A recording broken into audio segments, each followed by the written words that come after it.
Good morning, students. From your first flat book, we are doing chapter number 6, The Hundred Dresses, part 2, written by El Basor Esther. In our first part, we have read how Wanda Petrovsky, a Polish girl, was made fun of because of her unusual name. And moreover, when Wanda used to say that I have 100 dresses, though she used to wear a same single blue faded color dress, that was a misfit to her. So the girls used to make fun of her 100 dresses and shoes and these things. They believe that she is creating stories. But by the end of the chapter 1, we learned that Wanda never created story. She did had 100 dresses, though it was not dresses in real. It were the 100 drawings that she made, and she won the drawing and coloring contest. Let's start with the second part of the chapter. While the class was circling the room, the monitor from the principal's office brought Miss Mason a note. Miss Mason read it several times and studied it thoughtfully for a while. Then she clapped her hands. Attention, class, everyone back to their seat. Now, the class was doing what? This class was taking a round and viewing the paintings of the boys and girls, the drawing and coloring contest that happened in the school. So all the paintings were on display, so they were having a look at that. And then a monitor from the principal office come and gives a note to Miss Mason. Miss Mason reads that note many times, and then she clapped her hands, beat her hands to address to the students. What did she address? She addressed, attention students, everyone back to their seats. So she asked the students to be back onto their seats as she was to announce or say something that was of great importance. When the shuffling of feet had stopped and the room was still and quiet, Miss Mason said, I have a letter from Wanda's father that I want to read to you. So when this all the shuffling, that is beating the floor by the feet, that was stopped, that is all the students had settled in the class. They were sitting in the class was silent, it was quiet. There was no more talking, no more moving of the feet. Then Miss Mason said that this thing, that is the note that is in my hand, is of Wanda's father, and I wish to read to you in this class. Miss Mason stood there a moment, and the silence in the room grew tense and expectant. The teacher adjusted her glasses slowly and deliberately. Her manner indicated that what was coming. This letter from Wanda's father was a matter of great importance. Everybody listened closely as Miss Mason read the brief note. So Miss Mason is standing in front of the class, and everyone in the class is all quiet, all silent, and there is some seriousness in the class, and they are hopeful about something that Miss Mason is to address. Now Miss Mason adjusts her glass and she starts reading, and deliberately she is having this look and she reads. By the look of her, everyone knew that there might be something very important that is coming from Wanda's father, and everybody was listening very carefully, paying attention to what Miss Mason was to read. So what was Miss Mason? What is that Miss Mason read, or what was that Wanda's father wrote in that letter? Let's read. Dear teacher, Ma Wanda will not come to your school anymore. Jake also.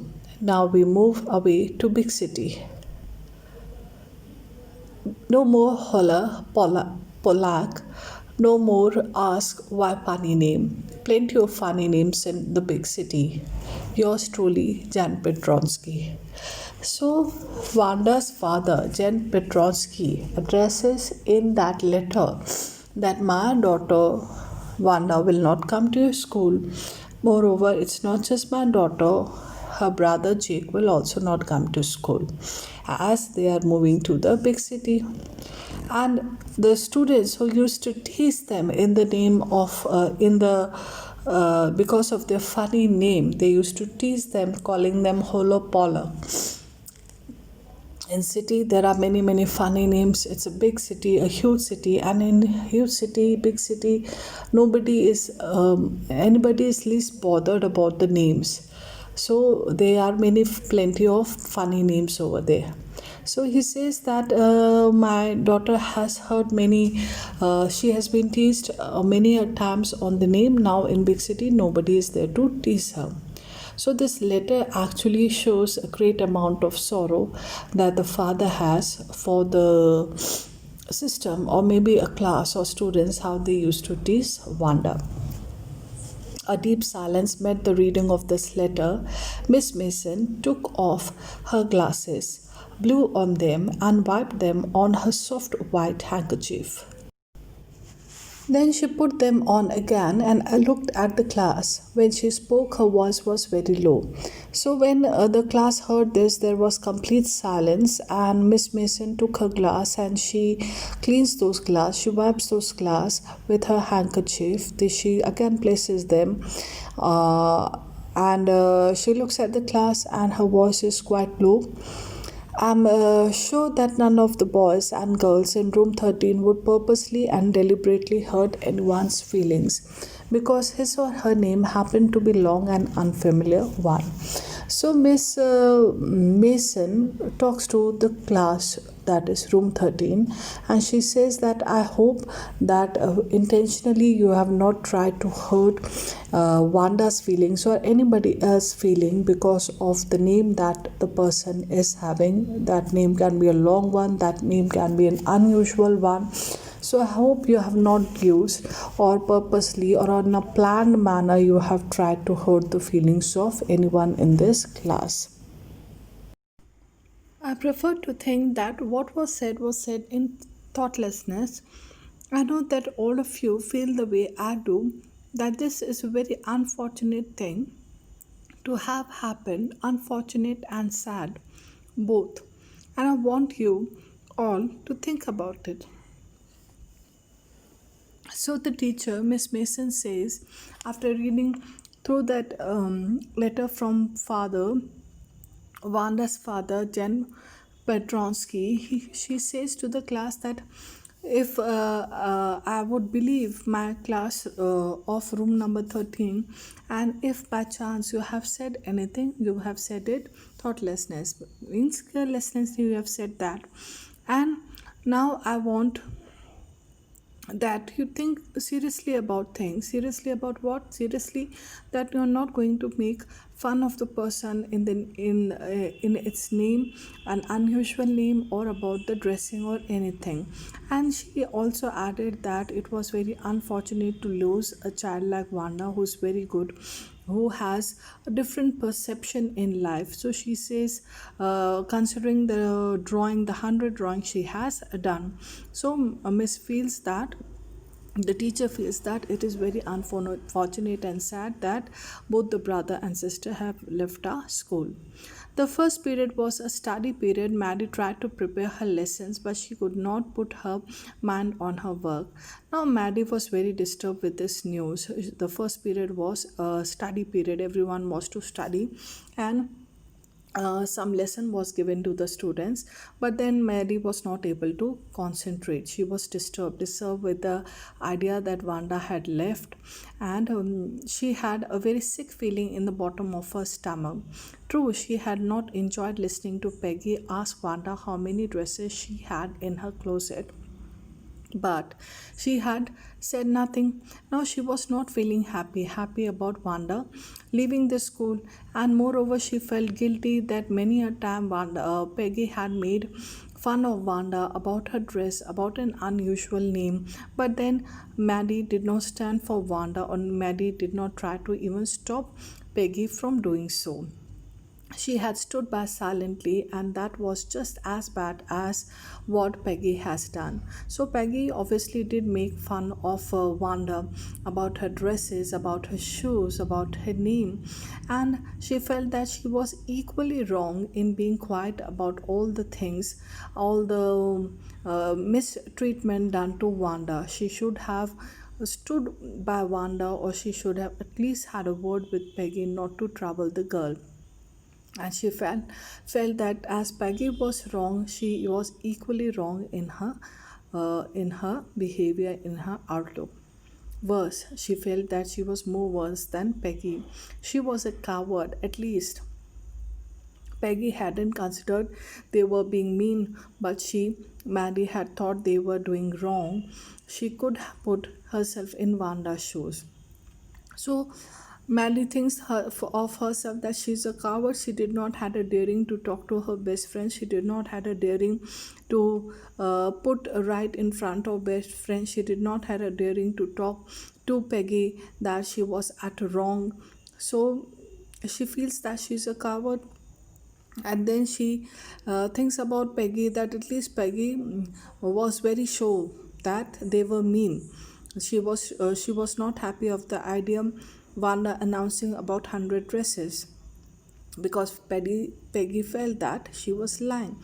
But Maggie thought that they were no, had thought they were doing wrong, but she could put herself in Wanda's shoes. She should have realized that what Wanda felt when she was a subject to all this mistreatment done by the girls, making fun of her dress, making fun of her drawings, though they never knew it was drawing. It was just 100 dress drawing. They never learned until this letter came, or until this competition of drawing and painting coloring contest was announced.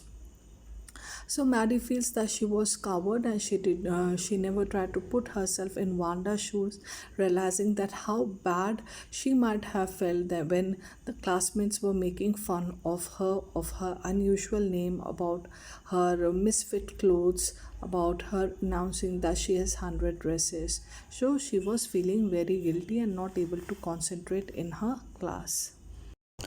Goodness, wasn't there anything she could do? If only she could tell Wanda she hadn't meant to hurt her feelings. So she is thinking and continuously feeling guilty, and she was wondering, what should I do?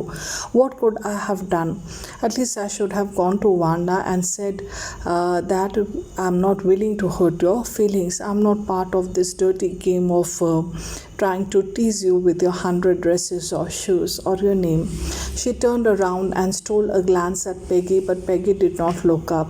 Now, because she was not able to concentrate in the lessons, so she is looking for Peggy, but then Peggy was all engrossed in her lessons. She did not look up at Maddie.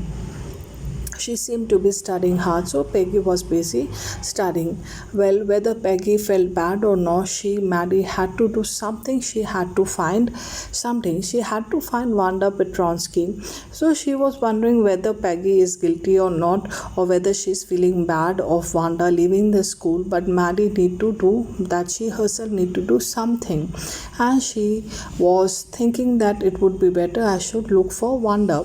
Maybe she had not yet moved away. Maybe she has not left the city now. Maybe she has not left for the big city.